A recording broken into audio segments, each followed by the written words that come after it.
ರೆಸಾರ್ಟ್ಗೆ ಹೋಗಿದ್ದ ಮೂವರು ಯುವತಿಯರು ಸಾವನ್ನಪ್ಪಿದ್ದಾರೆ. ಎಂಜಾಯ್ ಮಾಡೋದಕ್ಕೆ ಹೋಗಿ ಖಾಸಗಿ ರೆಸಾರ್ಟ್ನ ಸ್ವಿಮ್ಮಿಂಗ್ ಪೂಲ್ನಲ್ಲಿ ಸಾವನ್ನಪ್ಪಿರುವುದು. ರೆಸಾರ್ಟ್ಗೆ ಹೋಗಿದ್ದ ಮೂವರು ಯುವತಿಯರು ಸಾವನ್ನಪ್ಪಿದ್ದಾರೆ. ಎಂಜಾಯ್ ಮಾಡೋದಕ್ಕೆ ಹೋಗಿ ಖಾಸಗಿ ರೆಸಾರ್ಟ್ಗೆ ಹೋಗಿದ್ರು. ಸ್ವಿಮ್ಮಿಂಗ್ ಪೂಲ್ನಲ್ಲಿ ಮುಳುಗಿ ಮೂವರು ಯುವತಿಯರು ಸಾವನ್ನಪ್ಪಿರುವ ದಾರುಣ ಘಟನೆ ಮಂಗಳೂರು ಹೊರವಲಯದ ಉಚ್ಚಿಲ ಬೀಚ್ ಬಳಿಯ ರೆಸಾರ್ಟ್ನಲ್ಲಿ ಇವತ್ತು ಬೆಳಗ್ಗೆ 10 ಗಂಟೆಗೆ ನಡೆದಿರುವ ಘಟನೆ. ಈಜುಕೊಳಕ್ಕಿಳಿತಾರೆ ಮೂವರು ಯುವತಿಯರು. ಯುವತಿಯರ ಕೊನೆಯ ಕ್ಷಣದ ದೃಶ್ಯ ಸಿಸಿಟಿವಿಯಲ್ಲಿ ಸೆರೆಯಾಗಿದೆ. ನೋಡಿ, ದೃಶ್ಯಾವಳಿಗಳಲ್ಲಿ ಗಮನಿಸಬಹುದು. ನಿನ್ನೆ ಬೆಳಗ್ಗೆ ರೆಸಾರ್ಟ್ಗೆ ಆಗಮಿಸ್ತಾರೆ. ಇವತ್ತು ಬೆಳಗ್ಗೆ 10 ಗಂಟೆಗೆ ಸ್ವಿಮ್ಮಿಂಗ್ ಪೂಲ್ಗೆ ಇಳಿತಾರೆ. ಈಜು ಬಾರದೆ ವಿಲವಿಲ ಅಂತ ಒದ್ದಾಡಿ ಪ್ರಾಣ ಬಿಟ್ಟಿದ್ದಾರೆ ಮೂವರು ಯುವತಿಯರು. ಒಬ್ಬೊಬ್ಬರನ್ನ ಕಾಪಾಡೋದಕ್ಕೆ ಹೋಗಿ ಮೂವರು ಕೂಡ ಸಾವನ್ನಪ್ಪಿರುವ ದಾರುಣ ಘಟನೆ.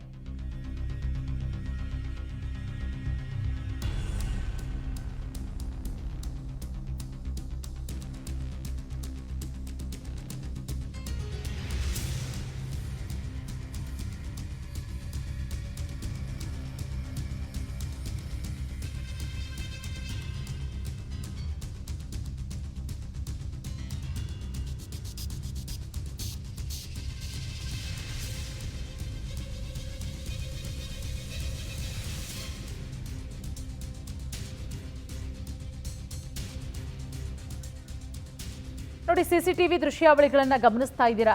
ಮೂವರು ಕೂಡ 20 ವರ್ಷದ ಆಸುಪಾಸಿನವರು, ಮೂಲತಃ ಮೈಸೂರಿನವರು ಅನ್ನೋದು ಈಗ ಸದ್ಯಕ್ಕೆ ಗೊತ್ತಾಗ್ತಾ ಇರುವಂತಹ ಮಾಹಿತಿ. ಮೂವರು ಕೂಡ ರೆಸಾರ್ಟ್ಗೆ ಹೋಗಿರ್ತಾರೆ ನಿನ್ನೆ.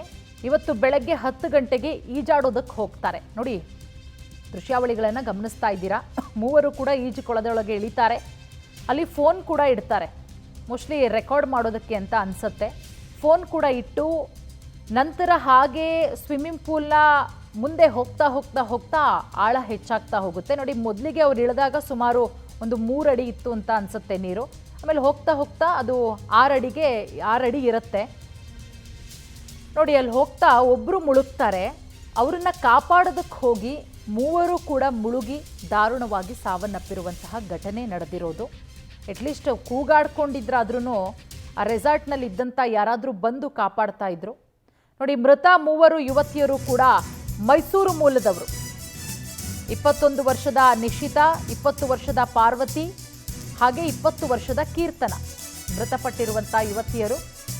ಮೂವರೇ ಸ್ವಿಮ್ಮಿಂಗ್ ಪೂಲ್ನಲ್ಲಿ ಆಟ ಆಡ್ತಾ ಇದ್ರು ಇವತ್ತು ಬೆಳಗ್ಗೆ 10 ಗಂಟೆಗೆ. ಈ ವೇಳೆ ಆಯತಪ್ಪಿ ಓರ್ವ ಯುವತಿ ಮುಳುಗ್ತಾರೆ. ಆಕೆಯ ರಕ್ಷಣೆಗೆ ತೆರಳದಂತಹ ಇನ್ನಿಬ್ಬರು ಕೂಡ ಮುಳುಗಿದ್ದಾರೆ ಅನ್ನುವ ಅನುಮಾನ. ಯಾಕಂದ್ರೆ ಆ ಸಿಸಿಟಿವಿ ಫುಟೇಜಸ್ ಅಲ್ಲಿ ಬಹಳ ಕ್ಲಿಯರ್ ಆಗಿ ಗೊತ್ತಾಗ್ತಾ ಇದೆ ಹೆಂಗೆ ಮುಳುಗಿದ್ರು ಅಂತ ಹೇಳಿ. ಸುಮಾರು 6 ಅಡಿಯಷ್ಟು ಆಳವಿದ್ದಂತಹ ಸ್ವಿಮ್ಮಿಂಗ್ ಪೂಲು. ಈಗ ಉಳ್ಳಾಳ ಪೊಲೀಸರು ಸ್ಥಳಕ್ಕೆ ಭೇಟಿ ಕೊಟ್ಟು ಪರಿಶೀಲನೆ ಕೂಡ ಮಾಡ್ತಾ ಇದ್ದಾರೆ. ಮೂವರು ಯುವತಿಯರು ಸುಮಾರು 20 ವರ್ಷದ ಆಸುಪಾಸಿನವರು. ಒಂದು ಫ್ರೆಶ್ ಬೇಕು, ಒಂದು ಎಂಜಾಯ್ಮೆಂಟ್ ಬೇಕು ಅಂತ ಹೋಗ್ತಾರೆ. ಬಟ್ ಅಂಥ ಸಂದರ್ಭದಲ್ಲಿ ಸ್ವಲ್ಪ ಎಚ್ಚರಿಕೆ ವಹಿಸೋದು ಒಳ್ಳೆಯದು. ಸಾವು ಹೆಂಗೆ ಬೇಕಾದರೂ ಬರುತ್ತೆ ಅನ್ನೋದಕ್ಕೆ ಇದು ಕೂಡ ಬಹಳ ದೊಡ್ಡ ಮಟ್ಟದ ಉದಾಹರಣೆ. ಯಾಕಂದರೆ ಇಷ್ಟು ದಿನ ಸ್ವಿಮ್ಮಿಂಗ್ ಪೂಲಲ್ಲಿ ಬಿದ್ದು ಮಕ್ಕಳು ಬಿದ್ದು ಸಾಯೋದನ್ನು ಕೇಳಿದ್ದೀವಿ ನಾವು. ಮಕ್ಕಳು ಸ್ವಿಮ್ಮಿಂಗ್ ಪೂಲಲ್ಲಿ ಆಟವಾಡ್ತಿರ್ಬೇಕಾದ್ರೆ ಅಥವಾ ಮಿಸ್ ಆಗಿ ಬಿದ್ದು ಮಕ್ಕಳು ಸತ್ತೋಗ್ಬಿಟ್ವು ಅಂತ ಹೇಳಿ. ಆದರೆ ದೊಡ್ಡ ಮಕ್ಕಳು ಏನಿಲ್ಲ ಅಂದರೂ ಒಂದು 5 ಅಡಿ ಅಂತೂ ಮಿನಿಮಮ್ ಇದ್ದೇ ಇರ್ತಾರೆ. ಸೊ ಅಂಥವರು 6 ಅಡಿ ಆಳದಲ್ಲಿರುವಂಥ ಸ್ವಿಮ್ಮಿಂಗ್ ಪೂಲಲ್ಲಿ ಮುಳುಗಿದ್ರು ಅಂತ ಹೇಳಿದ್ರೆ ಬಹಳ ಶಾಕಿಂಗ್ ಆದಂಥ ವಿಚಾರ. ಬಟ್ ಕಣ್ಮುಂದೆನೇ CCTV ಫುಟೇಜಸ್ ದೃಶ್ಯಾವಳಿಗಳು ಕೂಡ ಇದೆ. ಹೆಂಗೆ ಮುಳುಗಿದ್ರು ಅನ್ನೋದನ್ನು ಗಮನಿಸ್ತಾ ಇದ್ದೀವಿ. ನೋಡಿ, ಅಲ್ಲಿ ಟ್ಯೂಬ್ ಕೂಡ ಅಲ್ಲೇ ಇದೆ. ನೋಡಿ, ಟ್ಯೂಬ್ ಕೂಡ ಅಲ್ಲೇ ಇದೆ. ಅದನ್ನು ತೆಗೆದುಕೊಳ್ಳೋದಕ್ಕೂ ಕೂಡ ಸಾಧ್ಯ ಆಗಲ್ಲ. ಫಸ್ಟು ಆರಂಭದಲ್ಲಿ ಒಂದು 3ರಿಂದ 3.5 ಅಡಿ ನೀರು. ಅದು ಹೋಗ್ತಾ ಹೋಗ್ತಾ ಹೋಗ್ತಾ ಲಾಸ್ಟಿಗೆ ಅದು ಜಾಸ್ತಿ ಆಗುತ್ತೆ. ಅಂದರೆ 6 ಅಡಿ ಇರುತ್ತೆ. 3ರಿಂದ ಆ ಕಡೆ ಸೈಡಲ್ಲಿ 6 ಅಡಿ ಆಳ ಇರುವಂತಹ ಸ್ವಿಮ್ಮಿಂಗ್ ಪೂಲ್ ಅದು. ಆ 6 ಅಡಿ ಆಳ ಇರುವಂತಹ ಜಾಗದಲ್ಲಿ ಟ್ಯೂಬ್ಗಳನ್ನು ಕೂಡ ಇಟ್ಟಿದ್ದಾರೆ. ನೀವು ಕೂಡ ಗಮನಿಸಬಹುದು. ಕಪ್ಪು ಬಣ್ಣದ ಟ್ಯೂಬ್ಗಳು ಕೂಡ ಅಲ್ಲೇ ಇದೆ. ಆದರೆ ಅದು ಸ್ವಿಮ್ಮಿಂಗ್ ಪೂಲ್ನ ಎಡ್ಜಲ್ಲಿದೆ. ಆ ಟ್ಯೂಬ್ ಏನಾದರೂ ಸ್ವಿಮ್ಮಿಂಗ್ ಪೂಲ್ನ ಮಧ್ಯಭಾಗದಲ್ಲಿ ಇದ್ದಿದ್ರೆ ಆ ಯುವತಿಯರು ಖಂಡಿತ ಬದುಕುಳಿತಾ ಇದ್ರು. ಬಟ್ ಆ ಟ್ಯೂಬನ್ನು ಕೂಡ ಹಿಡ್ಕೊಳ್ಳೋಕ್ಕೆ ಅವರಿಗೆ ಆಗಿಲ್ಲ. ಅರ್ಚಾಟ, ಅಟ್ಲೀಸ್ಟ್ ಚೀರಾಟ ಮಾಡಿದರೆ ಆ ಸ್ವಿಮ್ಮಿಂಗ್ ಪೂಲಲ್ಲಿ ಇದ್ದಂಥವರಾದರೂ, ಆ ಅಕ್ಕಪಕ್ಕ ರೆಸಾರ್ಟಲ್ಲಿ ಇದ್ದಂಥವರಾದರೂ ಬಂದು ಕಾಪಾಡ್ತಾ ಇದ್ರು. ನೋಡಿ, ಓರ್ವ ಯುವತಿ ಮುಳುಗ್ತಾರೆ. ಕೊನೆಗೆ ಆಕೆಯನ್ನು ಕಾಪಾಡಕ್ಕೆ ಹೋಗ್ತಾರೆ. ಉಳಿದಂತಹ ಇಬ್ಬರು ಆಕೆಯನ್ನು ಕಾಪಾಡಕ್ಕೆ ಹೋಗಿ ಈ ಸಾವಾಗಿರಬಹುದು ಅಂತಲೂ ಕೂಡ ಈಗ ಶಂಕಿಸಲಾಗ್ತಾ ಇದೆ. ಯಾಕಂದರೆ ಆ CCTV ಫುಟೇಜಸ್ಗಳನ್ನು ನೋಡಿದ್ರೆ ಬಹಳ ಸ್ಪಷ್ಟವಾಗಿ ಗೊತ್ತಾಗ್ತಾ ಇದೆ. ಈಗ ಮೂವರ ಶವವನ್ನು ಕೂಡ ಹೊರಗಡೆ ತೆಗೆಯಲಾಗಿದೆ. ಒಬ್ಬೊಬ್ಬರನ್ನು ಕೂಡ ಕಾಪಾಡೋದಕ್ಕೆ ಹೋಗಿ ಮೂವರು ಸಾವನ್ನಪ್ಪಿರುವಂತಹ ಘಟನೆ ಮಂಗಳೂರಿನ ಉಚ್ಚಿಲ ರೆಸಾರ್ಟಲ್ಲಿ ನಡೆದಿರುವಂಥದ್ದು. ಬೀಚ್ ಪಕ್ಕದಲ್ಲೇ ಇರುವಂತಹ ರೆಸಾರ್ಟು. ಸೊ ಈಗ ಪೊಲೀಸರು ಕೂಡ ಸ್ಥಳಕ್ಕೆ ಭೇಟಿ ಕೊಟ್ಟು ತನಿಖೆಯನ್ನು ಮಾಡ್ತಾ ಇದ್ದಾರೆ ಎಲ್ಲ ಆ್ಯಂಗಲಲ್ಲೂ ಕೂಡ. ನೋಡಿ, ಬಹಳ ಆಶ್ಚರ್ಯ ಅನಿಸ್ಬಿಡುತ್ತೆ. ಸ್ವಿಮ್ಮಿಂಗ್ ಪೂಲಲ್ಲಿ ಮುಳುಗಿ ದೊಡ್ಡವರು ಸಾವನ್ನಪ್ಪಿದ್ರು ಅಂತ ಹೇಳಿದ್ರೆ, ನಾನು ಆಗಲೇ ಹೇಳಿದಾಗೆ ಮಕ್ಕಳು ಸತ್ರು ಅಂತ ಹೇಳಿದ್ರೆ ಆಯಿತು, ಮಕ್ಕಳಿಗೆ ಮುಳುಗುತ್ತಾರೆ, ಮಕ್ಕಳಿಗೆ ಅಷ್ಟಾಗಿ ಈಜಕ್ಕೆ ಬರಲ್ಲ, ಹೊರಗಡೆ ಬರೋದಕ್ಕೆ ಕಷ್ಟ ಆಗುತ್ತೆ ಅಂತ. ಬಟ್ ದೊಡ್ಡವರು ಕೂಡ ಅದು 6 ಅಡಿ ಸ್ವಿಮ್ಮಿಂಗ್ ಪೂಲಲ್ಲಿ ಮುಳುಗಿ ಸಾವನ್ನಪ್ಪಿದ್ದಾರೆ ಅಂತ ಹೇಳಿದ್ರೆ ಒಂದು ರೀತಿಯಲ್ಲಿ ಬಹಳ ಆಶ್ಚರ್ಯ, ಬಹಳ ಶಾಕಿಂಗ್ ಆಗುತ್ತೆ. ನೋಡಿ, ಮೂವರು ಕೂಡ ಅಲ್ಲಿ ಮೊಬೈಲನ್ನು ಕೂಡ ಇಡ್ತಾರೆ. ಅಂದರೆ ವಿಡಿಯೋ ರೆಕಾರ್ಡ್ ಮಾಡಿಕೊಂಡು ನಂಟತ್ರ ಸ್ಟೇಟಸ್ಗಳು ಹಾಕೋದಕ್ಕೋ, ಟ್ರಿಪ್ ಹೋಗಿರ್ತಾರೆ ಅಂದರೆ ಇದೆಲ್ಲ ಸಾಮಾನ್ಯ. ಫೋಟೋ ಶೂಟಿಂಗು ಅಥವಾ ಫೋಟೋ ಶೂಟಿಂಗ್ ಮಾಡೋದು, ಆ ರೀತಿ ರೆಕಾರ್ಡ್ಗಳನ್ನ ಮಾಡ್ಕೊಳ್ಳೋದು ಎಲ್ಲ. ಅಲ್ಲೊಬ್ಬರು ವಿಡಿಯೋ ಕೂಡ ಇಡ್ತಾ ಇದ್ದಾರೆ. ಅದಾದಮೇಲೆ ಅವರು ಅಲ್ಲಿ ಇರುವಂಥ ಟ್ಯೂಬನ್ನು ಏನೋ ತೆಗೆದುಕೊಳ್ಳೋಕೆ ಹೋಗ್ತಾರೆ. ಅದು ಸಾಧ್ಯ ಆಗಲ್ಲ, ಯಾಕಂದರೆ ಆ ಟ್ಯೂಬು ಎಡ್ಜಿಗೆ ಬಂದಿರುತ್ತೆ. ನೋಡಿ, ದಾರುಣವಾಗಿ ಮೂವರು ಯುವತಿಯರು ಸ್ವಿಮ್ಮಿಂಗ್ ಪೂಲಲ್ಲಿ ಮುಳುಗಿ ಸಾವನ್ನಪ್ಪಿರೋದು. ಇದೆಲ್ಲದರ ಬಗ್ಗೆ ಮತ್ತಷ್ಟು ಮಾಹಿತಿ ಕೊಡ್ತಾರೆ ನಮ್ಮ ಪ್ರತಿನಿಧಿ ಗಿರಿಧರ್ ಶೆಟ್ಟಿ. ಗಿರಿಧರ್ ಶೆಟ್ಟಿ, ಬಹಳ ಶಾಕಿಂಗ್ ವಿಚಾರ ಇದು. ನಾವು ಕೇಳಿದ್ವಿ ಸ್ವಿಮ್ಮಿಂಗ್ ಪೂಲಲ್ಲಿ ಮಕ್ಕಳು ಮುಳುಗಿ ಸಾವನ್ನಪ್ಪಿದ್ರು ಅಂತ ಹೇಳಿ, ಆದರೆ ದೊಡ್ಡವರು ಈ ರೀತಿ ಸ್ವಿಮ್ಮಿಂಗ್ ಪೂಲಲ್ಲಿ ಮುಳುಗಿ ಸತ್ತಿದ್ದಾರೆ ಅಂತ ಹೇಳಿದ್ರೆ ಬಹಳ ಶಾಕಿಂಗ್ ವಿಚಾರ. ಸದ್ಯಕ್ಕೆ ಈ ವಿಚಾರದ ಬಗ್ಗೆ ಈಗ ಅಪ್ಡೇಟು ಏನು ಸಿಗ್ತಾ ಇದೆ? ಪೊಲೀಸರು ಬಂದಿದ್ದಾರೆ ಸ್ಥಳಕ್ಕೆ, ಯಾವ ರೀತಿ ಇನ್ವೆಸ್ಟಿಗೇಷನ್ ಆಗ್ತಾ ಇದೆ? ಪೂರ್ಣಿಮಾ, CCTV ವಿಡಿಯೋವನ್ನು ಗಮನಿಸಿದಾಗ ಸ್ಪಷ್ಟವಾಗಿ ಗೊತ್ತಾಗುತ್ತೆ. ಮತ್ತೆ ಅಲ್ಲಿ ಇವತ್ತು ಬೆಳಗ್ಗೆ ಅಲ್ಲಿ ಏನು ಸ್ವಿಮ್ಮಿಂಗ್ ಪೂಲಿಗೆ 3 ಯುವತಿಯರು ಕೂಡ ತೆರಳಿದ್ರು. ಮತ್ತೆ ಅದು ಸಂಪೂರ್ಣ ಚಿತ್ರೀಕರಣ ಆಗಿರುವಂತದ್ದು. ಮತ್ತೆ ತಮ್ಮ ಉಡುಪುಗಳನ್ನು ತೆಗೆದಿಟ್ಟು ಅವರಾಗಿಯೇ ನೀರಿಗೆ ಇಳಿದಿದ್ದಾರೆ. ಅದರ ಸ್ವಿಮ್ಮಿಂಗ್ ಪೂಲ್ನ ಅದರ ಏನು ಒಂದು ವರ್ತುಲವನ್ನು ನೋಡಿದ್ರು ಕೂಡ ಒಂದು ಭಾಗ ಹೆಚ್ಚು ಆಳ ಇಲ್ಲ, ಒಂದು 4 ಅಡಿ ಅಷ್ಟೇ ಆಳ ಇರೋದು. ಹಾಗಾಗಿ ಆ ಭಾಗದಲ್ಲಿ ಅವರು ನೀರಿಗೆ ಇಳಿದಿದ್ದಾರೆ. ಮತ್ತೊಂದು ಕಡೆ ರಬ್ಬರ್ ಟೈರ್ ಎಲ್ಲ ಇರುವಂತದ್ದು. ಮತ್ತೆ ಅಲ್ಲಿ ಒಂದು 6 ಅಡಿ ಆಳ ಅಷ್ಟೇ ಇದೆ, ಹೆಚ್ಚು ಆಳದ ಇದು ಸ್ವಿಮ್ಮಿಂಗ್ ಪೂಲ್ ಅಲ್ಲ, ಮತ್ತೆ ಹೆಚ್ಚು ದೊಡ್ಡ ವಿಸ್ತಾರ ಆಗಿರುವಂತದ್ದು ಅಲ್ಲ, ಸಣ್ಣ ಈಜುಕೊಲ. ಆ ಈಜುಕೊಲಕ್ಕೆ ನೀರಿಗೆ ಇಳಿದ ಕೂಡಲೇ ಅವರಿಗೆ ಈಜು ಬರ್ತಾ ಇರಲಿಲ್ಲ ಅನ್ನುವ ಅನುಮಾನ ಕೂಡ ಇದರಿಂದ ಸ್ಪಷ್ಟವಾಗಿ ಗೊತ್ತಾಗುತ್ತೆ. ಯಾಕಂದ್ರೆ ಅವರು ಒಂದು ಕಡೆ ನೀರಿಗೆ ಇಳಿದು ಹೋಗ್ತಾನೆ, ಮತ್ತೊಂದು ಕಡೆ ತೆರಳುತ್ತಾರೆ. ಮತ್ತೆ ಅಲ್ಲಿ ಮಧ್ಯಭಾಗದಲ್ಲಿ ಅವರು ನೀರಿನಲ್ಲಿ ಆಳಕ್ಕೆ ಮುಳುಗ್ತಾರೆ. ಆ ಸಂದರ್ಭದಲ್ಲಿ ಮತ್ತೊಬ್ಬ ಯುವತಿಯ ಅವರಿಬ್ಬರನ್ನು ರಕ್ಷಣೆ ಮಾಡ್ಲಿಕ್ಕೂ ಕೂಡ ತೆರಳುತ್ತಾರೆ. ಒಟ್ಟು ಚಿತ್ರಣ ಒಂದು CCTVಯಲ್ಲಿ ಗೊತ್ತಾಗಿರುವಂತದ್ದು. ಮತ್ತೆ ಅನಂತರ ಅಲ್ಲಿ ನೀರಿನಲ್ಲಿ ಆಳಕ್ಕೆ ಅವರು ಮುಳುಗಿ ಹೋಗ್ತಾರೆ.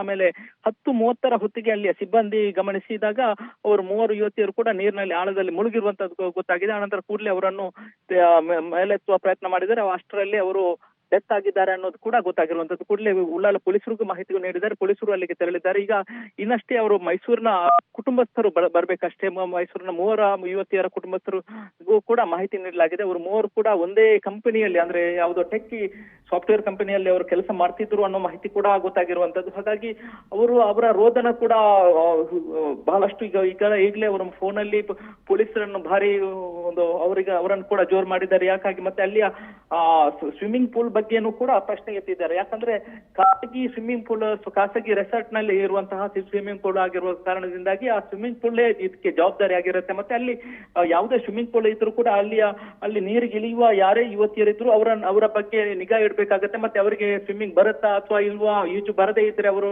ನೀರಿಗೆ ಇಳಿಯುವಾಗ ಯಾವ ರೀತಿಯ ಮುಂಜಾಗ್ರತೆ ವಹಿಸಬೇಕು ಅದನ್ನು ಕೂಡ ಕೇರ್ ತಗೋಬೇಕಾಗತ್ತೆ. ಅದರ ಬಗ್ಗೆ ಪೊಲೀಸರು ಇನ್ನು ತನಿಖೆ ಮಾಡ್ಬೇಕಾಗತ್ತೆ. ಮತ್ತೆ ಅಲ್ಲಿ ಯಾಕಾಗಿ ಅವರು ನೀರಿಗೆ ಇಳಿದಾಗ ಅಲ್ಲಿ ಸಿಬ್ಬಂದಿ ನೋಡ್ಲಿಲ್ವಾ, ಸಿಬ್ಬಂದಿಗೆ ಅಥವಾ ಅಲ್ಲಿ ಸೆಕ್ಯೂರಿಟಿ ಇರ್ಲಿಲ್ವಾ, ಸೆಕ್ಯೂರಿಟಿ ಇವರನ್ನು ಯಾಕೆ ಗಮನಿಸಿಲ್ಲ, ಮತ್ತೆ ಅಲ್ಲಿ ಸೆಕ್ಯೂರಿಟಿ ಇಲ್ಲದ ಅಂತಹ ಒಂದು ಸ್ವಿಮ್ಮಿಂಗ್ ಪೂಲ್ ಅಲ್ಲಿ ನಡೀತಾ ಇತ್ತೆ, ಮತ್ತೆ ಅದು ಅಕ್ರಮ ಆಗಿತ್ತೆ ಅನ್ನೋದ್ರ ಬಗ್ಗೆ ಕೂಡ ಈಗ ತನಿಖೆ ಮಾಡ್ತಾ ಇದ್ದಾರೆ. ಮೇಲ್ನೋಟಕ್ಕೆ ಅಲ್ಲಿನ ಸ್ಥಳೀಯರು ಹೇಳುವ ಪ್ರಕಾರ ಅದು ಅಕ್ರಮವಾಗಿ ನಡೀತಾ ಇದ್ದಂತಹ ರೆಸಾರ್ಟ್, ಖಾಸಗಿ ರೆಸಾರ್ಟ್ ಅನ್ನುವ ಮಾಹಿತಿ ಕೂಡ ತಿಳಿದು ಬರ್ತಾ ಇದೆ. ಇದ್ರ ಬಗ್ಗೆ ಉಳ್ಳಾಲ ಪೊಲೀಸರು ಸಮಗ್ರ ತನಿಖೆ ಮಾಡ್ಬೇಕಾಗತ್ತೆ. Okay, thank you Giridhar Shetty ತಮ್ಮೆಲ್ಲ ಮಾಹಿತಿಗಾಗಿ. ಒಟ್ಟಾರೆ ಈಗ ಸ್ಥಳಕ್ಕೆ ಪೊಲೀಸರು ಕೂಡ ಬಂದಿದ್ದಾರೆ. ಆ ಯುವತಿಯ ಪೋಷಕರಿಗೂ ಕೂಡ ಮಾಹಿತಿ ತಿಳಿಸಿದ್ದಾರೆ. ಎಲ್ಲ ಯುವತಿಯರು ಕೂಡ 3 ಜನ ಕೂಡ ಒಂದೇ ಕಂಪನಿಯಲ್ಲಿ ಕೆಲಸ ಮಾಡ್ತಿದ್ರು, ಖಾಸಗಿ ಸಾಫ್ಟ್ವೇರ್ ಕಂಪನಿಯಲ್ಲಿ ಅನ್ನೋದ್ರ ಬಗ್ಗೆನೂ ಕೂಡ ಮಾಹಿತಿ ಸಿಕ್ಕಿರೋದ್ರಿಂದ ಈಗ ಪೋಷಕರು ಬರಬೇಕಾಗತ್ತೆ. ಯಾಕಂದರೆ ಮೈಸೂರಿನವರಾಗಿರೋದ್ರಿಂದ ಸಾಕಷ್ಟು ಸಮಯಾವಕಾಶ ಹಿಡಿಯುತ್ತೆ ಮಂಗಳೂರಿಗೆ ಹೋಗೋದಕ್ಕೆ. ಪೋಷಕರು ಹೋಗಿ ನೆಕ್ಸ್ಟು ಅಲ್ಲಿ ಏನಿದೆ ಪ್ರೊಸೀಜರು ಅದನ್ನು ಮುಗಿಸ್ಕೋಬೇಕಾಗತ್ತೆ. ಸೊ ಈಗ ಒಟ್ಟಾರೆ ಪೊಲೀಸರು ಈಗ ಎಲ್ಲ ಆಯಾಮದಲ್ಲೂ ಕೂಡ ತನಿಖೆ ನಡೆಸ್ತಾ ಇದ್ದಾರೆ. ಯಾಕಂದರೆ ಇಲ್ಲಿ ರೆಸಾರ್ಟ್ನವರೇ ನೇರ ಹೊಣೆಯಾಗ್ತಾರೆ. ಖಾಸಗಿ ರೆಸಾರ್ಟು ಖಾಸಗಿ ಸ್ವಿಮ್ಮಿಂಗ್ ಪೂಲ್ ಆಗಿರೋದ್ರಿಂದ ಅಲ್ಲಿ ಒಂದಷ್ಟು ಕ್ರಮಗಳನ್ನು ಕೂಡ ತೆಗೆದುಕೋಬೇಕು. ಸ್ವಿಮ್ಮಿಂಗ್ ಪೂಲ್ಗೆ ಹಾಗೆ ಸುಮ್ಮನೆ ಬಿಡೋದಲ್ಲ, ಈಜು ಬರುತ್ತಾ ಹೇಗೆ ಏನು ಎಲ್ಲದ್ರ ಬಗ್ಗೆನೂ ಕೂಡ ಪರಿಶೀಲನೆ ಮಾಡಬೇಕಾಗತ್ತೆ. ಅಲ್ಲಿ ಸೆಕ್ಯೂರಿಟಿಗಳನ್ನ ಕೂಡ ಅಲ್ಲಿ ನಿಯೋಜನೆ ಮಾಡಿರಬೇಕಾಗತ್ತೆ. ಯಾಕಂದರೆ ಸಾಕಷ್ಟು ಹೊತ್ತುಗಳ ಕಾಲ ಅಲ್ಲಿ ನೋಡಿ ಅಲ್ಲಿ ಈಜಾಡ್ತಿರ್ತಾರೆ, ಅಲ್ಲಿ ಬಹಳ ಕಷ್ಟಪಡ್ತಿರ್ತಾರೆ ನೀರಿನ ಒಳಭಾಗದಲ್ಲಿ ಸಿಕ್ಕಾಕೊಂಡು. ಆದರೂ ಯಾರೂ ಹೋಗಲ್ಲ ಎಷ್ಟೋ ನಿಮಿಷಗಳ ಕಾಲ ಅಂತ ಹೇಳಿದ್ರೆ ಒಂದಷ್ಟು ಅನುಮಾನಗಳು ಕೂಡ ಬೇರೆ ಬೇರೆ ರೀತಿಯಲ್ಲೂ ಕೂಡ ವ್ಯಕ್ತವಾಗುತ್ತೆ. ಸೊ ಎಲ್ಲ ಆ್ಯಂಗಲಲ್ಲೂ ಕೂಡ ಪೊಲೀಸರು ಈಗ ತನಿಖೆಯನ್ನು ಮಾಡ್ತಾ ಇದ್ದಾರೆ. ಸೊ ನೋಡೋಣ, ಪೋಷಕರು ಕೂಡ ವಿಚಾರ ತಿಳಿಸಿರೋದ್ರಿಂದ ನೆಕ್ಸ್ಟ್ ಏನಾಗುತ್ತೆ, ಯಾಕಂದರೆ ರೆಸಾರ್ಟ್ ವಿರುದ್ಧ ಯಾವ ರೀತಿ ಕ್ರಮ ತೆಗೆದುಕೊಳ್ತಾರೆ ಅಂತ ಹೇಳಿ. ಈಗ ಬರ್ತಾ ಇರುವಂಥ ಮಾಹಿತಿಯ ಪ್ರಕಾರ ಅಕ್ರಮವಾಗಿ ರೆಸಾರ್ಟನ್ನು ಅಲ್ಲಿ ನಡೆಸಲಾಗ್ತಾ ಇತ್ತು ಅನ್ನುವ ಮಾಹಿತಿ ಕೂಡ ಇರೋದ್ರಿಂದ ಎಲ್ಲದರ ಬಗ್ಗೆ ಈಗ ಪೊಲೀಸರಿಂದ ತನಿಖೆ ಆಗ್ತಾ ಇದೆ. ಒಟ್ಟಾರೆ ಎಂಜಾಯ್ ಮಾಡೋದಕ್ಕೆ ಹೋಗಿ ನೋಡಿ, ವೀಕೆಂಡ್ ಇದೆ, ಕೆಲಸದ ಬ್ಯುಸಿ, ಸ್ವಲ್ಪ ಮಟ್ಟಿಗೆ ರಿಲೀಫ್ ಆಗೋಣ ಅಂತ ಹೇಳಿಕೊಂಡು ಒಂದಿಷ್ಟು ಪ್ಲ್ಯಾನ್ ಮಾಡ್ಕೊಂಡು ಹೋಗಿರ್ತಾರೆ. ಸೊ ಆದರೆ ವಿಧಿ ಅನ್ನೋದು, ಸಾವು ಅನ್ನೋದು ಹೇಗೆಲ್ಲ ಬರುತ್ತೆ ಅನ್ನೋದಕ್ಕೆ ಇದು ಕೂಡ ಬಹಳ ಒಂದು ಉದಾಹರಣೆ ಅಂತಲೇ ಹೇಳಬಹುದು.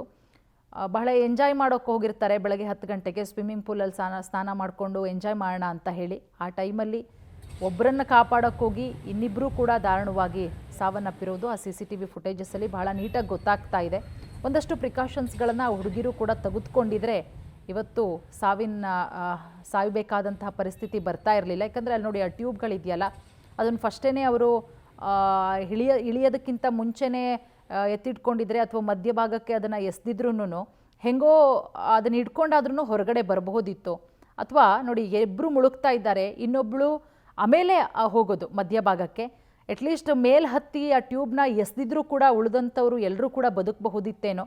ಬಟ್ ಆ ಸಂದರ್ಭದಲ್ಲಿ ಏನಾಗುತ್ತೋ, ಐಡಿಯಾ ಬರುತ್ತೋ ಇಲ್ವೋ ಯಾವುದನ್ನು ಕೂಡ ಹೇಳೋದಕ್ಕಾಗಲ್ಲ.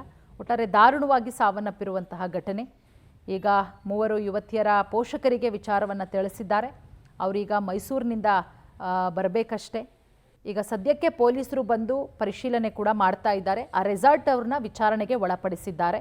ಎಷ್ಟು ಜನ ಬಂದರು, ಅವ್ರು 3 ಜನನ ಅಥವಾ 3 ಜನನ ಜೊತೆಗೆ ಇನ್ಯಾರಾದರೂ ಬಂದ್ರಾ, ಮೂಲತಃ ಎಲ್ಲಿ ಅವರು, ಯಾವಾಗ ಬಂದರು, ನಿನ್ನೆ ಬಂದಿದ್ದ ಅಥವಾ ಇವತ್ತು ಬೆಳಗ್ಗೆ ಏನಾದರೂ ಬಂದ್ರಾ, ಏನು ಕತೆ, ಯಾಕೆ ಸ್ವಿಮ್ಮಿಂಗ್ ಪೂಲ್ ಹತ್ರ ಯಾರೂ ಇರಲಿಲ್ವಾ, ನೀವು ಯಾರನ್ನೂ ವಿಚಾರಣೆ ಮಾಡ್ದಂಗೆ ಸ್ವಿಮ್ಮಿಂಗ್ ಪೂಲ್ ಹತ್ರ ಬಿಡ್ತೀರಾ? ಯಾಕಂದರೆ ಈಜು ಬರದೆಲ್ಲ ಇದ್ದಂಥವ್ರು ಎಷ್ಟೋ ಜನ ಇರ್ತಾರೆ, ಹಾಗೆಲ್ಲ ಬಿಡಂಗೆ ಇಲ್ಲ. ರೂಲ್ಸ್ ಪ್ರಕಾರ ಈಜು ಬಂದರೆ ಅಷ್ಟೇ ಸ್ವಿಮ್ಮಿಂಗ್ ಪೂಲ್ ಹತ್ರ ಬಿಡಬೇಕಾಗತ್ತೆ. ಹೆಂಗೆ ಬಿಟ್ರಿ ನೀವು? ಎಲ್ಲದರ ಬಗ್ಗೆ ಈಗ ರೆಸಾರ್ಟ್ ಅವ್ರನ್ನೂ ಕೂಡ ವಿಚಾರಣೆಗೆ ಒಳಪಡಿಸಲಾಗಿದೆ. ಪೊಲೀಸರು ವಿಚಾರಣೆಯನ್ನು ಮಾಡ್ತಾ ಇದ್ದಾರೆ.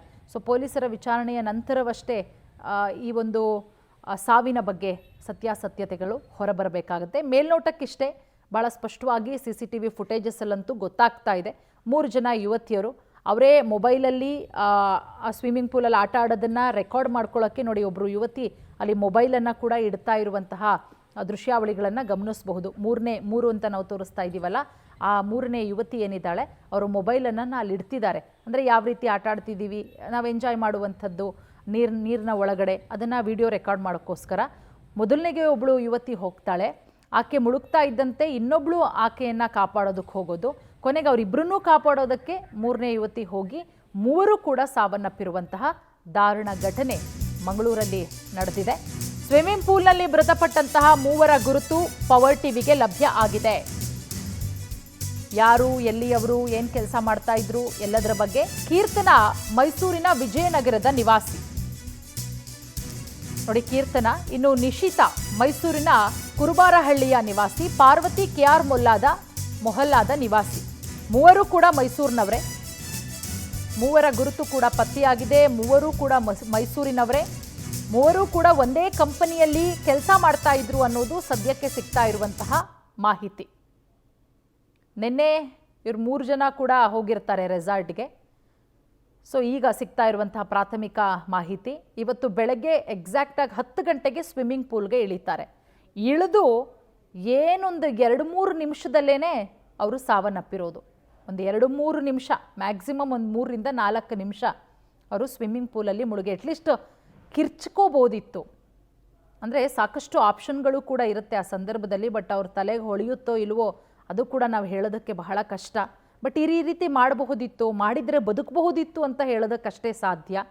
ಅಟ್ಲೀಸ್ಟ್ ಅಲ್ಲಿಬ್ಬರು ಮುಳುಗ್ತಾ ಇದ್ರೆ ಮತ್ತೊಬ್ಬರು ನೋಡಿ ಅಲ್ಲಿ ಮೂರನೇವ್ರು ಇರ್ತಾರಲ್ಲ ಅವರು ಅಟ್ಲೀಸ್ಟು ಒಬ್ಬರು ಫಸ್ಟ್ನೇ ಅವರು ಕೂಕ್ಕೊಂಡಿದ್ರೆ ಯಾರಾದರೂ ಬರ್ತಾ ಇದ್ರೇನು ಆ ರೆಸಾರ್ಟಲ್ಲಿ ಇದ್ದಂಥವ್ರು ಯಾರಾದರೂ ಬಂದು ಅಟ್ಲೀಸ್ಟು ಬದುಕಿಸಬಹುದಿತ್ತು. ಆದರೆ ವಿಧಿ ಏನು ಮಾಡೋದಕ್ಕಾಗಲ್ಲ. ಮೂವರು ಕೂಡ ಈಗ ಸಾವನ್ನಪ್ಪಿದ್ದಾರೆ.